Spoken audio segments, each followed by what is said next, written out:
kind of the monies that we're spending and where. There's some empty chairs up here if people want to come on up.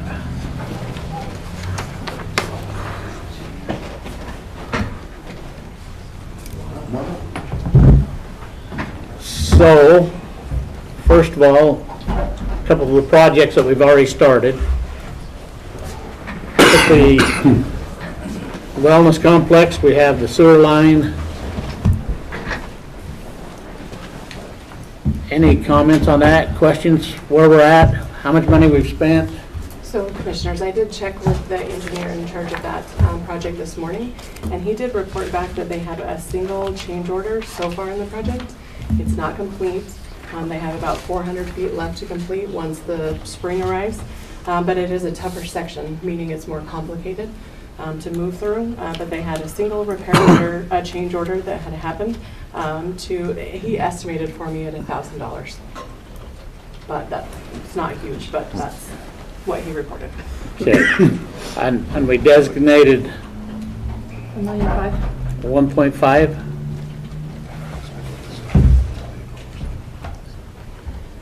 Okay. The other one that has gotten started is the towers. The microwave? Yeah. I don't think they've started yet, have they? We've spent some money on it.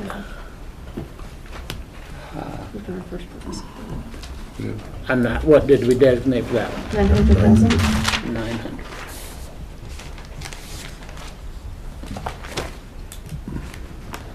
Okay. The other one that is in the process is McCammon.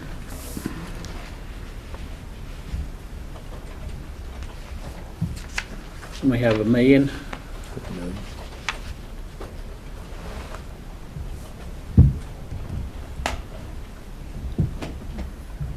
The other one is the Youth Evaluation Center.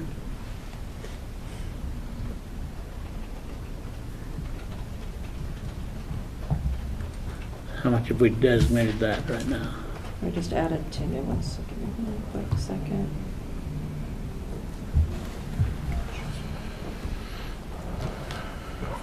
$406,000.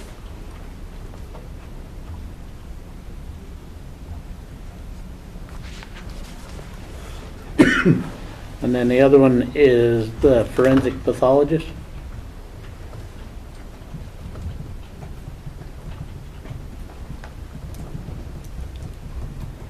Is there any other projects besides them? What's the other one? We've Oh, up at the spent $2,250,000 for the Bannock County events. event center. And that was $2,250,000. 250. 2.25. We had 2 million, and then we had 250,000 for. But we're still in the process of seeing where that goes. Yes, if that will be reimbursed. Okay. Any comments on McCammon? Questions, concerns? I'm not sure what McCammon is, Commissioner, sorry. We're putting an ambulance bay. McCammon's building a new fire station, and we're going to put an ambulance bay there. Our goal is to house an ambulance there full-time. We've been to Lava, Downey, and McCammon for our community engagement meetings, and we have part-time ambulances volunteer ambulance in Downey and Lava and in Ingham, and they've had days this past year where they haven't been able to get volunteers or haven't been available. So I'll let Jeff, this is his. With the response time for ambulances in the Pocatello-Chubbuck area are 8 minutes or under, so they're well within safety guidelines. The responses for an ambulance on South County is 20 minutes plus. And so part of that, putting that ambulance down there will help bring that down to a more 10-minute time frame is what we're talking about.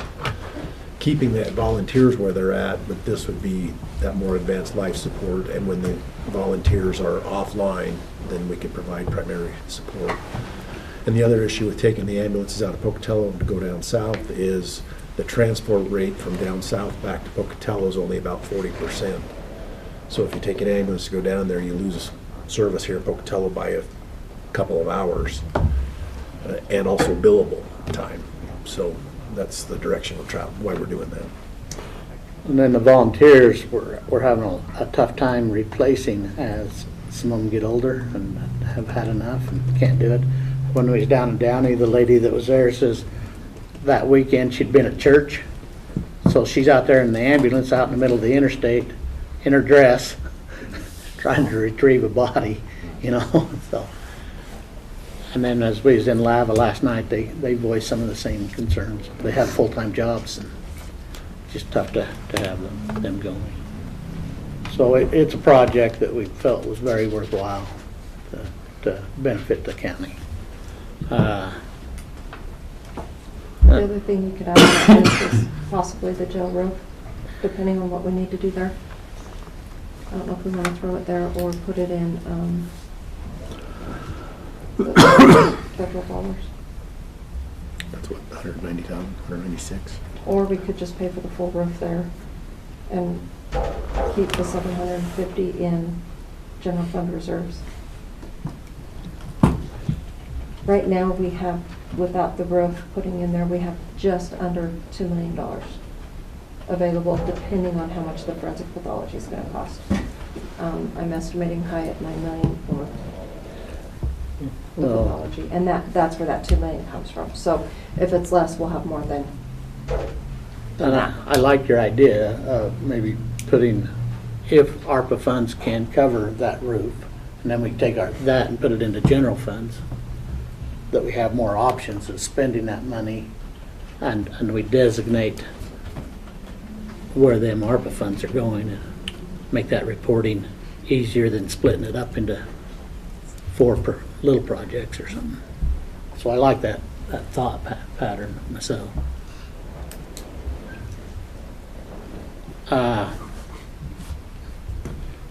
The Youth Evaluation Center, are we kind of have an idea of what monies we need? I mean, you said 406,000. We had originally dedicated $330,000 for the purchase. That added $49,000 for the roof and stucco of $27,000. That's all that Dan and I talked about. I think our original estimate, everything else is going to fall into that. So we just had the 2 items that we didn't know until we got into it and started doing demos. So. Okay. So then, like I say, the event center, we put $2 million into putting the concerts into effect and taking over that system. There's got to be a rotation of some funds in there for the concerts themselves, the performers. So that's kind of a rotating fund in the long run. As we have a concert, we should get funds back, and then we can utilize them in a different manner than ARPA funds. But we put $2 million in there to get that program started. And then that just brings us actually to the forensic pathologist and where we're at with it. Yeah, I'd like to go ahead and open this discussion with a statement on some of the research I've conducted. Okay.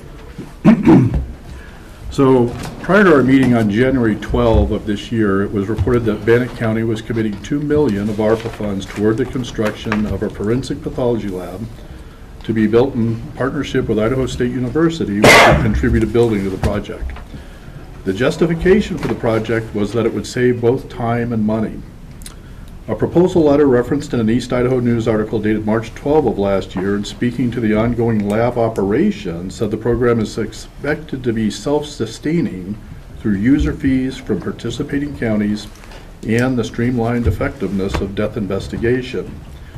The same article states the county, meaning Bannock County, believes it will be able to serve 13 counties across eastern Idaho. It was believed that the lab would, and this is a quote, save coroners, sheriff's deputies, and many other personnel a significant amount of time and monies, as stated in a post on the Bannock County website dated October 3 of last year. An East Idaho News article posted on January 9 of this year continued this theme with a statement referencing decreased travel time and cost. The three key points here are the $2 million projected construction cost, a decrease in travel time to conduct autopsies, and cost savings. As it turns out, my research says that only one of these projections, the decrease in travel time, is accurate.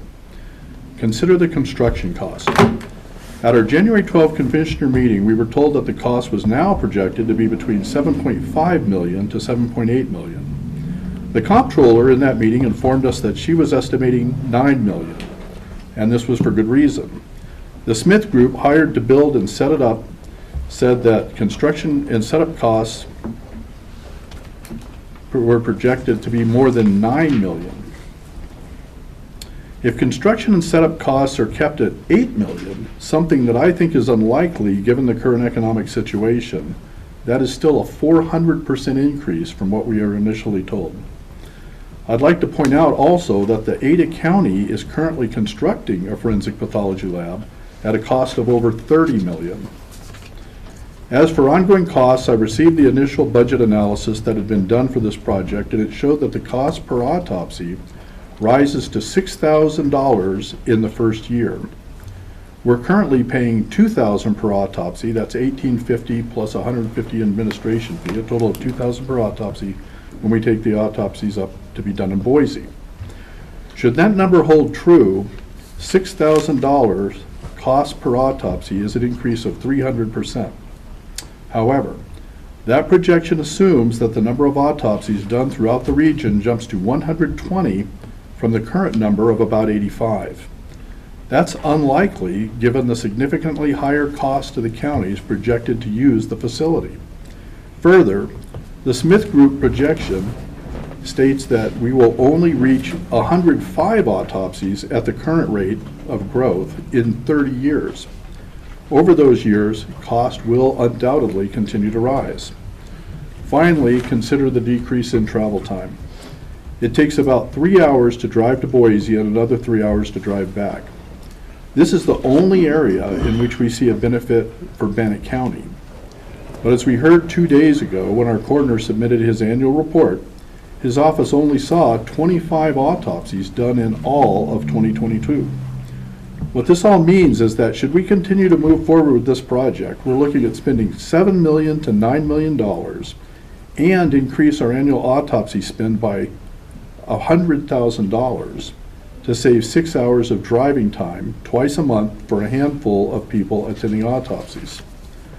At the same time, we're asking the Bannock County taxpayers to subsidize to the tune of perhaps hundreds of thousands of dollars more our surrounding counties' autopsies should they balk at paying such dramatically higher costs.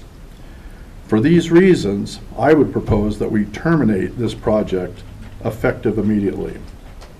I do have another proposal, which is in line with what Commissioner Moser said earlier about how to spend the remaining ARPA funds that I think would be more beneficial to the residents of Bannock County.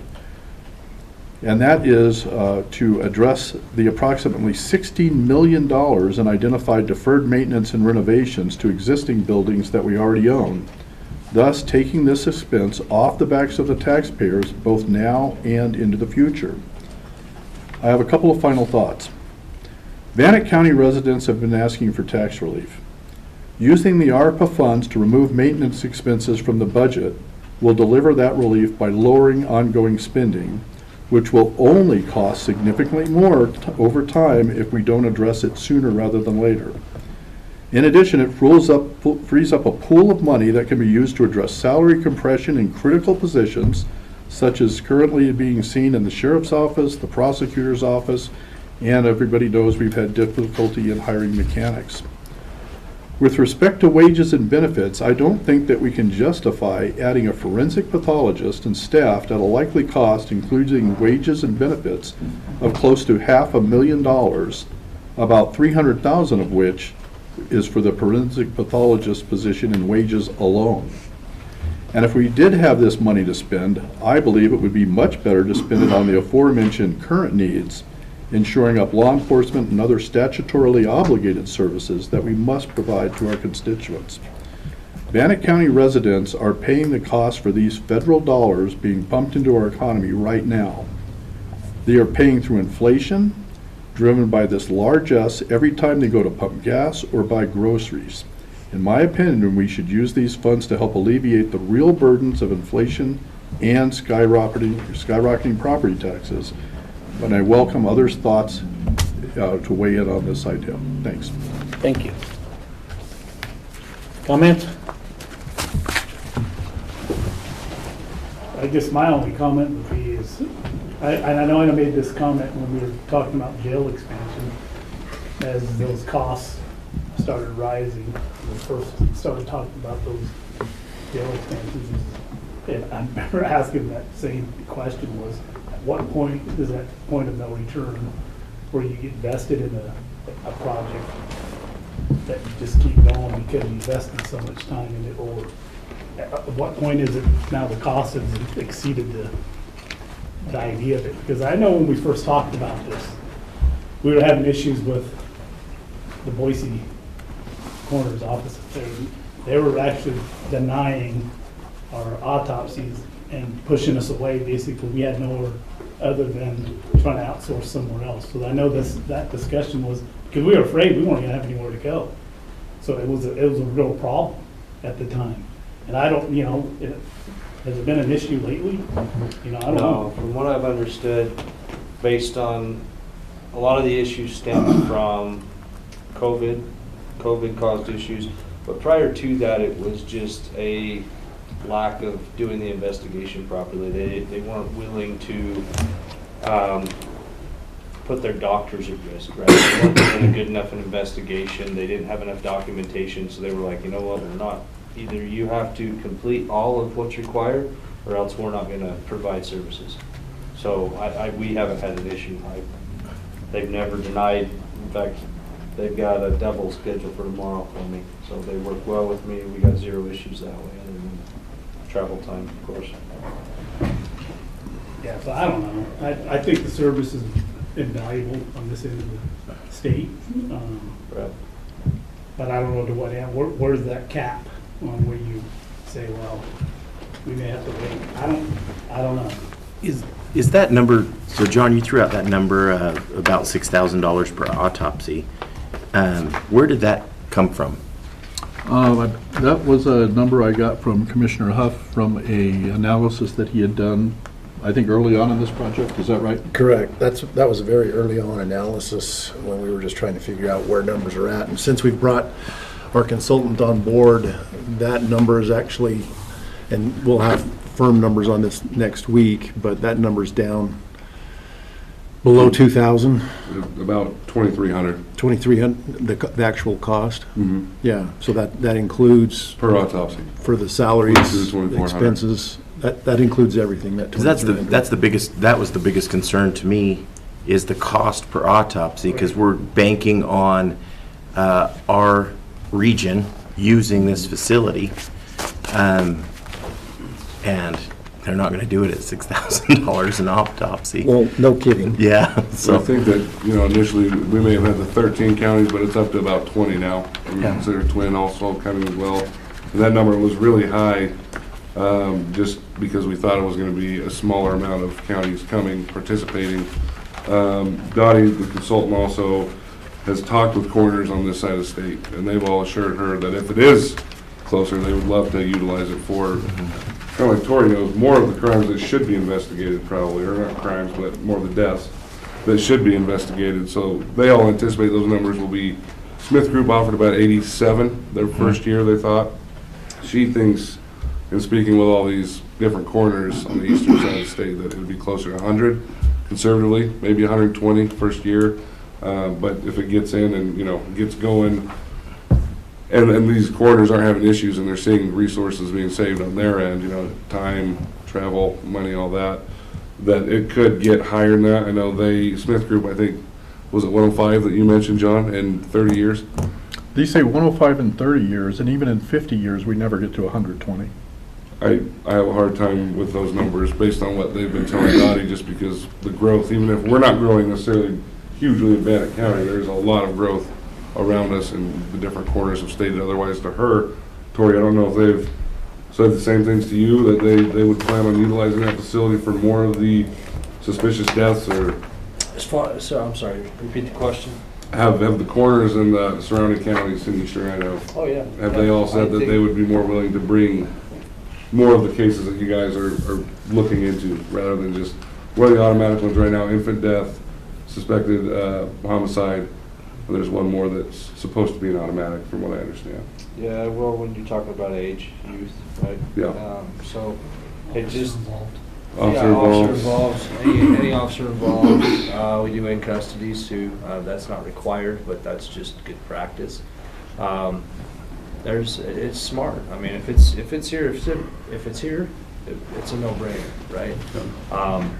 But I think it opens opportunity. I know right now, like last year, we did 25 autopsies. Mhm. I know right now, I'm sitting at 5, and we're in February.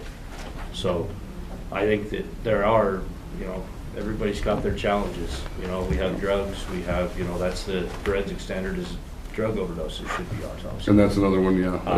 Yeah. So anybody that's having huge drug issues, we're gonna see an increase. Mhm. So I think that regardless, everybody's gonna see that increase. As to what that is, I think it's gonna depend demographic to demographic, but I agree, I think having the opportunity to have it closer is great. It's just a matter of balancing what's the cost associated versus what we're gonna gain from it. Yeah, and I'd like to ask about that cost. So you say you're thinking the number is going to be 2430. I don't see how that's possible. In this report that I got from Commissioner Huff, in that report it states that the personnel cost alone for this lab in year one is $485,800. Well, if we're going to assume 100 autopsies, that means each autopsy is going to cost $4,858 just for personnel. It doesn't even take into consideration the cost of the facility, ongoing operating costs, which are listed as. We've adjusted some things as far as personnel that we need up front. That could be, but No, that operating could be. costs were listed at $234,000. And again, the numbers have changed substantially, and we're getting to a point now where we actually have workable numbers that we begin to understand. And I told you that we would have that by Tuesday of next week. So the numbers that you're looking at are very outdated, and they were swags from day one. And so in total, we set aside $10 million for a couple of projects, this being one of the two, to move Bannock County forward. And I think with the consultant and where we're at now, I think we're going to be able to bring it in closer to under 7 million for open the doors and go. So the state has already given us 900,000, which we have about 800,000 of that left after the Smith Group. Mhm.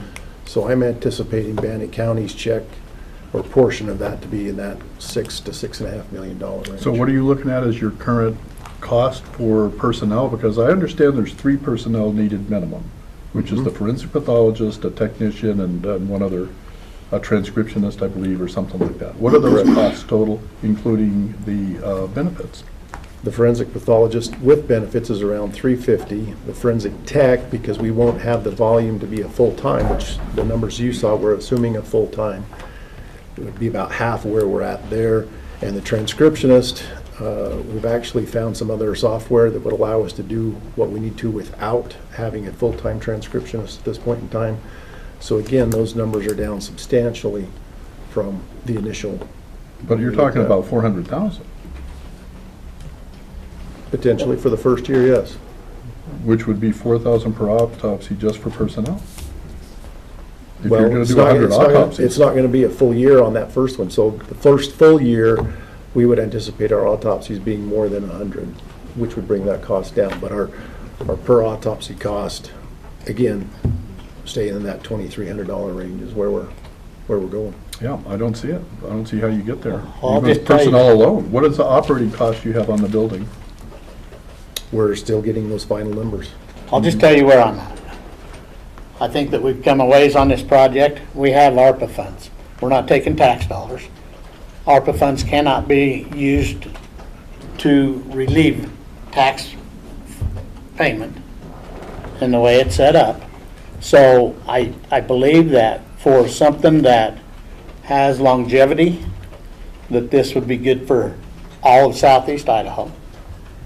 If Bannock County ends up spending a little more money on its ARPA funds, then I'm willing to do that. I'm willing to hedge my bet that it's gonna pay off, that it's good for our county as a whole, it's good for all of southeast Idaho, it's good for the coroner's offices, it's good for a person that has somebody pass away, that you can do an autopsy in a short period of time, that it benefits the people of the area. Well, I don't think it's a matter of how short a time the autopsy's being done, it's how fast we get the report back, we can actually.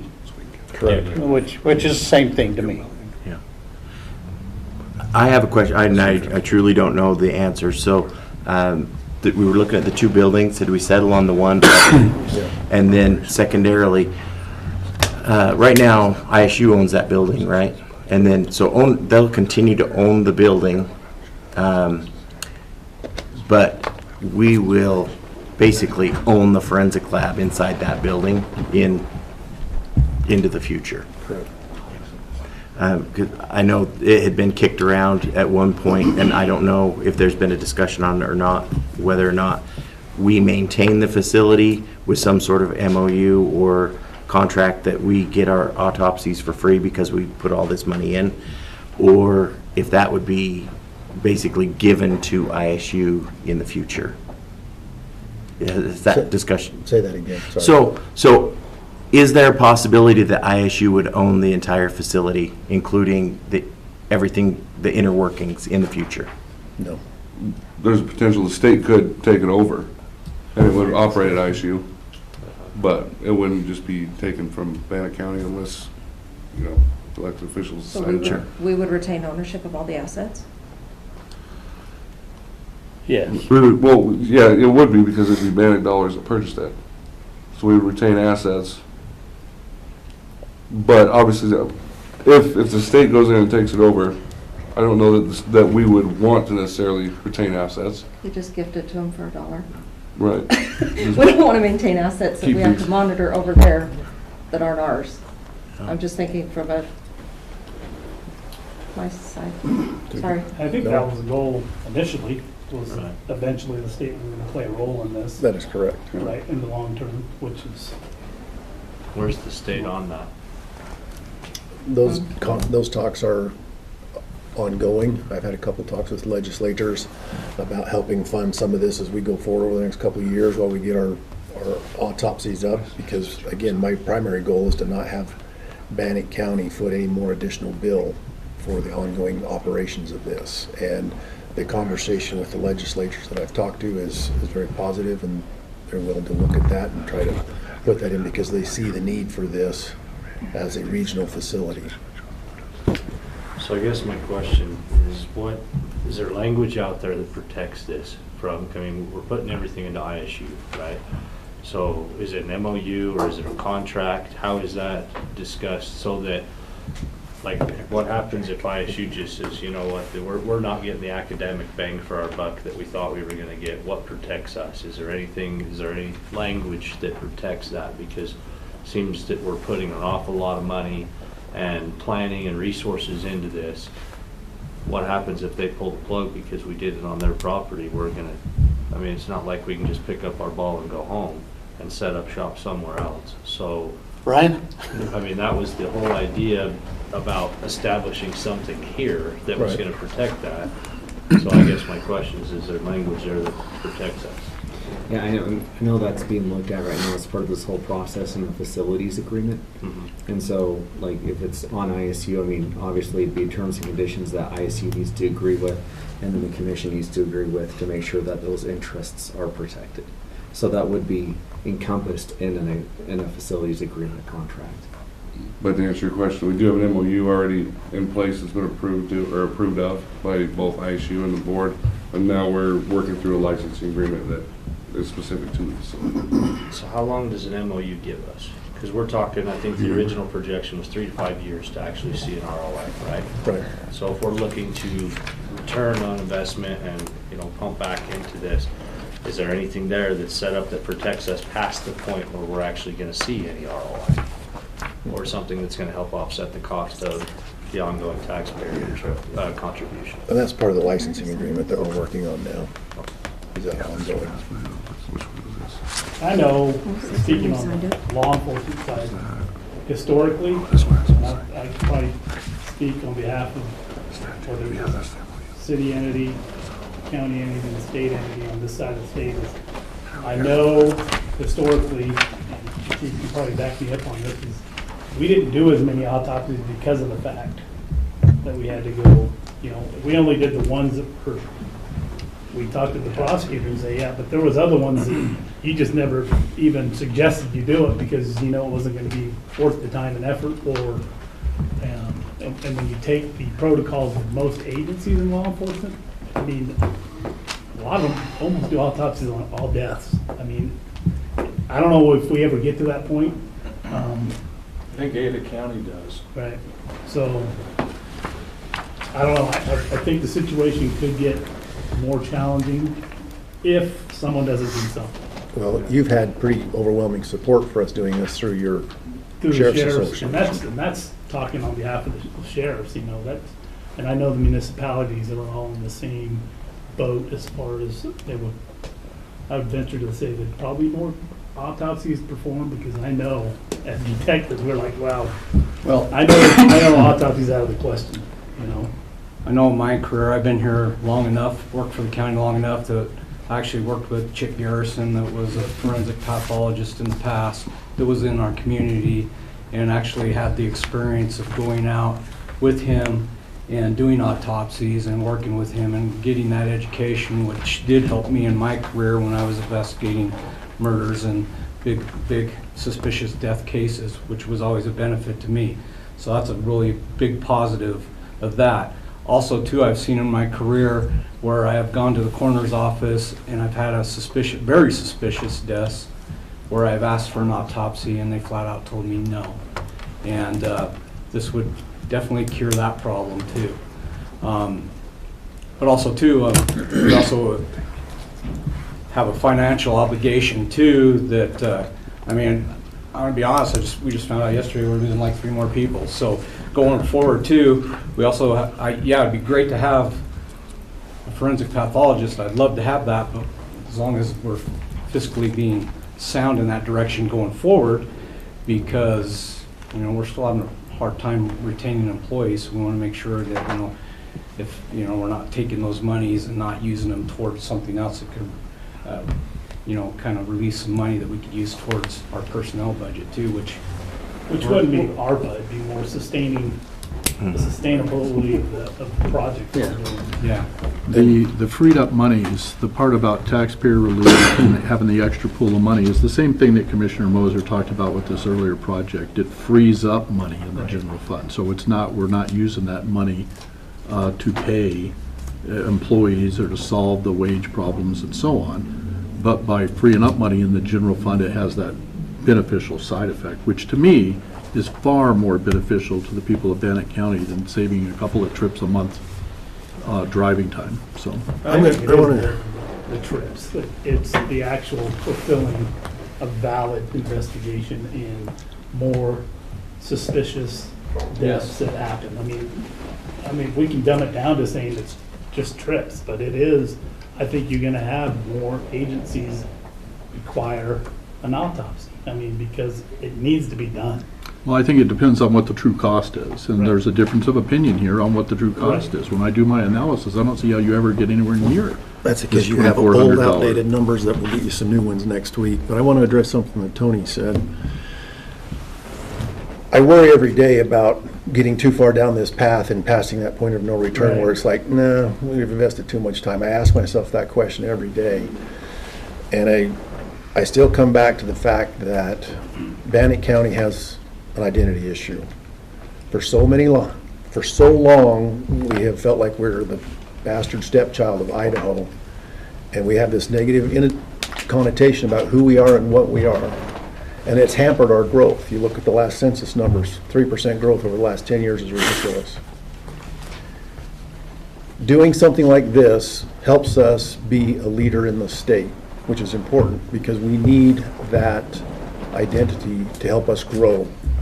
Right now, the people of Bannock County don't have a lot of things to be proud of. You ask the youth, what's going to bring you back here? Matt, you can probably attest to this. Most of them say, there's nothing here for me. I'm going to leave and I'm not going to come back. We have mental health issues that are going to continue to get worse. We've got to try to do something positive to impact Bannock County and the surrounding area. And this, I believe, is that thing that can set that tone for the future and help us stand up and say, we are a leader in the state, and take us forward. So I ask myself that question every day, Tony, I do, and I worry about it, but I think that this is something that we've got to move on because it is a generational impact. And you talk to those people that have waited, Tori, you can attest to this, you talk to those people that are waiting, still waiting 6 months later for their report for their final death, and how painful that is. To be able to move quickly and solve those problems for those people is a big deal. So I guess to that point, so we get this all set up, if this goes, right? Who's to say that, I mean, we have one doctor coming in, right? Is anybody gonna help him write his reports? I mean, That's what we because were- there's gonna be that overwhelmed, feeling there too, because everybody's gonna flood, right? Everybody's potentially gonna come in here. You got one doctor that's trying to sign off on all these different cases too. I think we're still gonna see a little bit of that same thing. If they got 3 doctors and potentially however many cases that are coming through there, right? So I think in some form, I question if are we really gonna save that? I mean, what are we putting in place to combat that? Because it's not that Ada County's not seeing that same issue because of, right? Right. So I think moving it here doesn't exactly solve that problem. That's gonna be a staffing issue, which is gonna incur an ongoing cost, right? So that's my big question is what are we putting into it versus what we're getting out of it? And we're changing locations. But outside of that, we're gonna face the same issues that Ada County faces, right? And I'm We curious just offer- as to why you're changing sides of the fence, because when we started I don't this. think we're changing sides of the No, fence, you but- are, because when we started this, you were all about, yeah, we need this here, this is a Of good course. thing. And now you're going, no, we don't, because I don't see the benefit. So I'm curious as to why. Well, I'm not saying we don't, okay? It would be awesome to have it.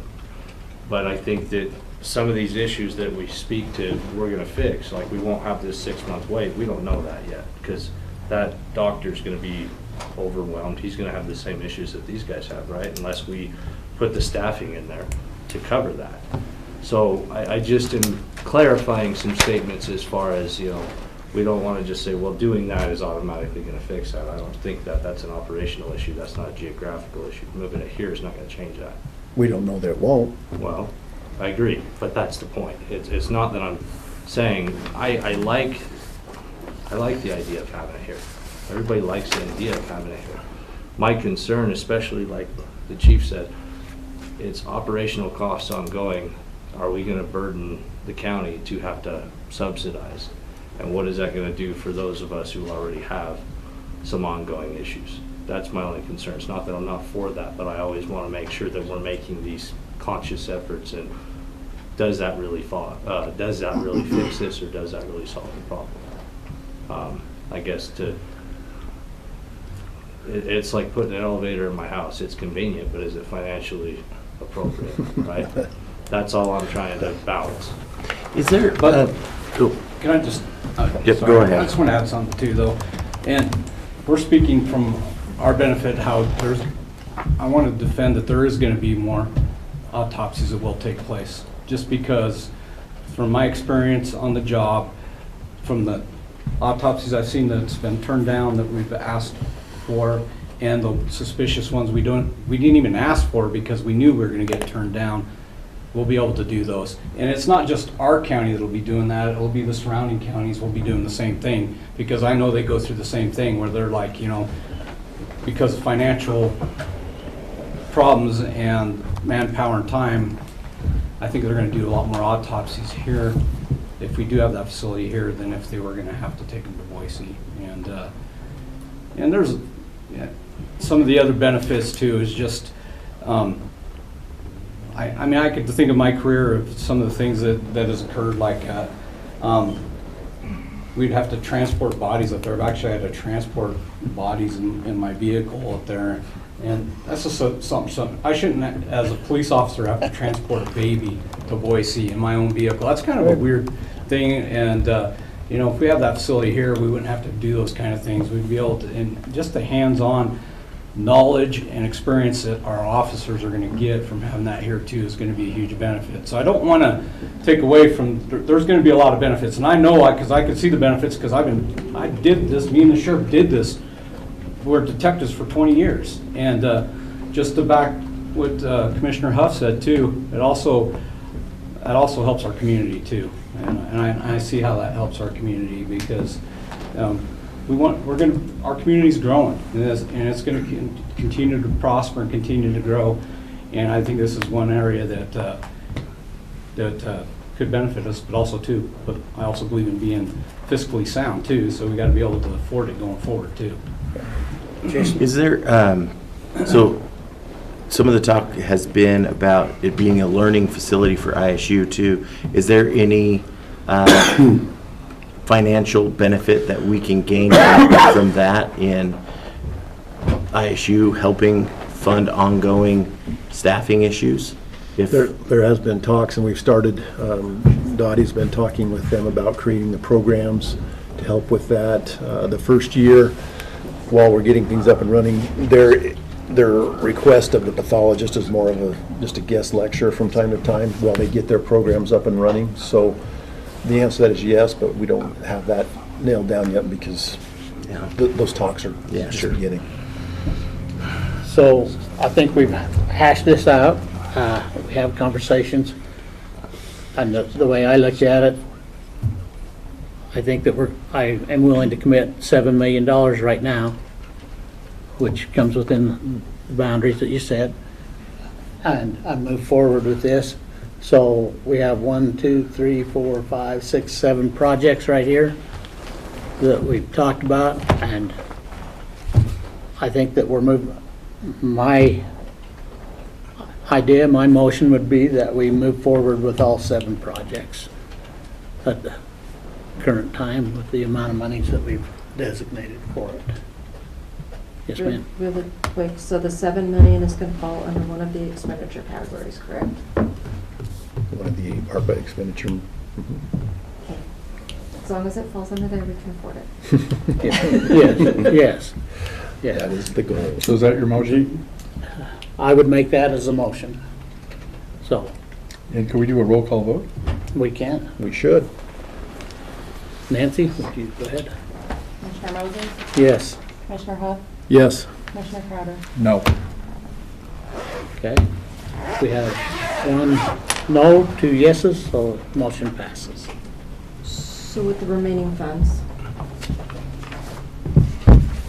I think that we need to have a separate meeting now to decide, let's figure out the exact dollars, and then we'll have another meeting and we'll talk and see what projects we put on the rest of it that come within the guidelines as you and Brian talk. do you want me to update this then, that I sent you guys in January, that had the dollars, what we think are within categories? Yes, and so please. on? Yes, please. Okay. Okay? Ernie, one more thing. Looks like. I was gonna mention this and I just remembered it, but there might be some assistance in there as well with, autopsies for sale or for hire. Private autopsies. Dead serious, it's a real thing. Autopsies for hire and an organ donors or, organ donor control, I guess, but And collector. also, we're looking at other grants to So help pay there- for. So there may be options or opportunity to come in below Yeah. that amount. And that's why I say, if we say 7 million, we know where we're at and we go from there. Okay, I will provide that. Okay. Quick summary. We're still in session. Braden, you're up. All right. You guys are welcome to stay or depart. Oh, I'm sorry. Kerry, I didn't even, is there anything that you wanted to add? Any of this? I'm sorry. To the ARPA conversation. Yeah.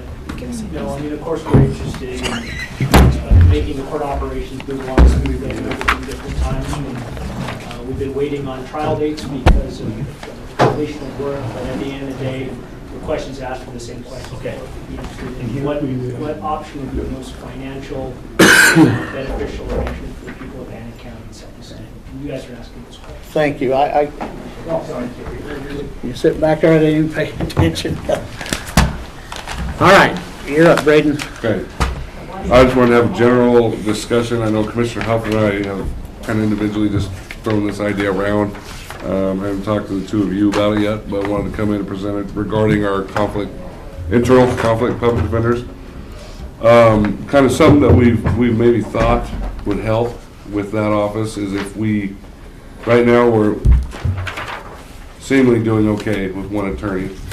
If we had a seasoned public defender in there, would it be with that attorney running the ship in there, taking on supervisory responsibilities, would there be any appetite to increasing that salary and having a director of internal conflict public defense to help with maybe recruiting somebody, should we lose anybody?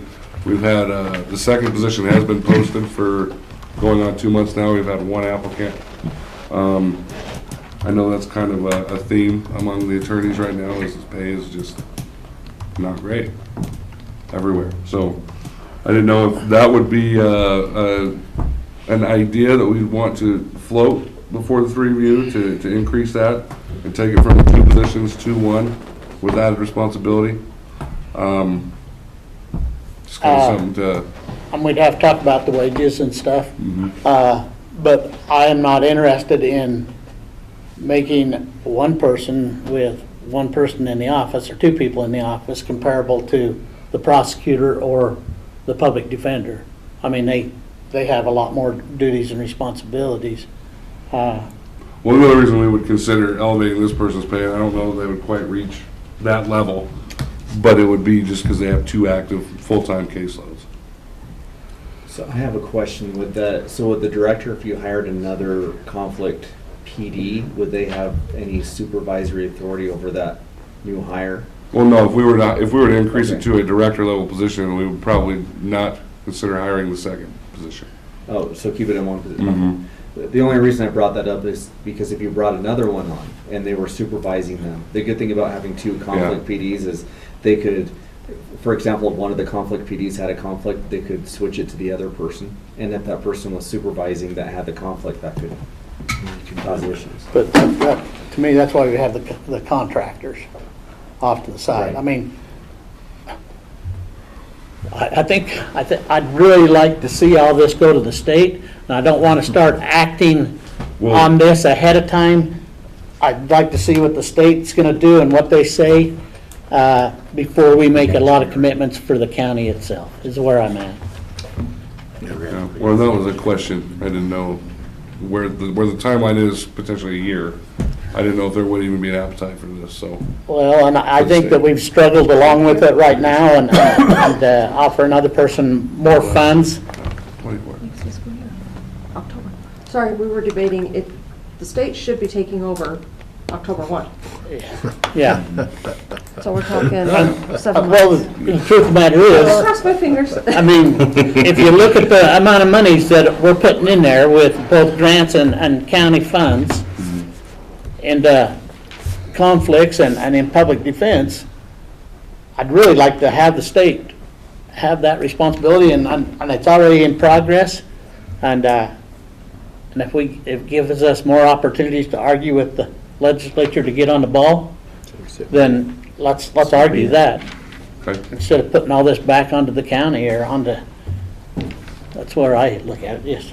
Mr. Chair, this is kind of for Braden. Something to think about is yeah, we've been, and if Brandy was here, she's kind of on the front line and she can explain a little bit better, but my conversation with her, we're, let's say, limping along with the one person in that office. And it's some of it is getting the experience and seasoning for our current employee who's in there, but also we recognize that with that one position, They might get felonies, they might get child protection, and originally I think Matt was brought on for juvenile and child protection. He basically absorbed Rocky's case, which was primarily felony.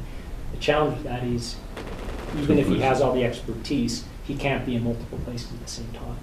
And so I think as you think about that office, knowing that the state might be doing something later on, I'm reluctant to say we can dial it back to just one person without a really significant increase in the number of hourly attorneys that we have to look at, and those hourly ones can count. We have picked up Jim Price, who's helped us out a bunch on CP cases, but we continue to struggle to find attorneys who are willing to take even county guaranteed $85 an hour rate to take these. And at some point we're going to bust if we aren't already close to that. And we just signed 2 salary rate approval forms right today for the public defense office. So there shouldn't be as many conflicts. I mean, we're bringing in 2 new attorneys into that office. In my opinion, that should take away part of the conflicts. You know, Dave would be the best one to speak to that. Well, and that's a discussion that we'll have, believe me. Yeah. And if that's true, then we'd certainly look forward to having that change.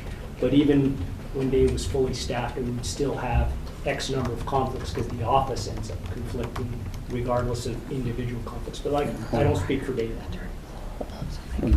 I just think that there's too many avenues that we're trying to push out to. Let's solve the problem that we have, and it's already in the process to be solved by the state taking over. PDC is supposed to be abandoned. That's what's caused a lot of the problems, in my opinion. So 100%. Are we feeling like we're actually going to get a plan that the legislature is going to put forward this session? Or is it going to be, I know that we asked when we were at our administrative meetings for the court in earlier this month, and they said, we've not heard, we don't have any updates to give to the district. And we talked about it for a week over in Boise. It was in every meeting we went to talking about this. I don't know where it's going to end up, but we can't solve the solution have a solution for them. We got to push them to have the solution and move forward, in my opinion. Jason and I were actually on a call yesterday with the PDC commissioner, and he said they hadn't heard anything either. Yeah, he said it had been crickets to his ears, so. We have to cross more than just one set of fingers. That's probably not a problem. Okay. As we get further down the road, if we don't see a clear path forward with the state and we're struggling with filling up the spots in the office, one thing we might want to consider is touching the hourly rate that we're paying our non-contract conflicts. And I know we don't want to get sideways with equity with Steve's office and Dave's office, but if we start getting cases where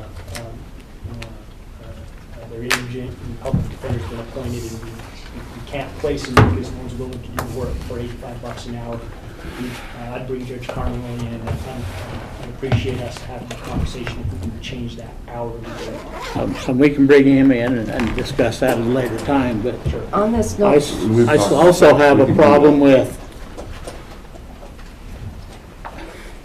let's get the work done. And the more we pay, the more hours it seems like they want to spend. And I'm not accusing anybody of anything, but let's get the work done. and we are, when I pulled some information on how much we paid off conflict attorneys through contracts. We budgeted $300,000. We've already spent just under $187,000. So we're going to blow budget this year on that. Yeah.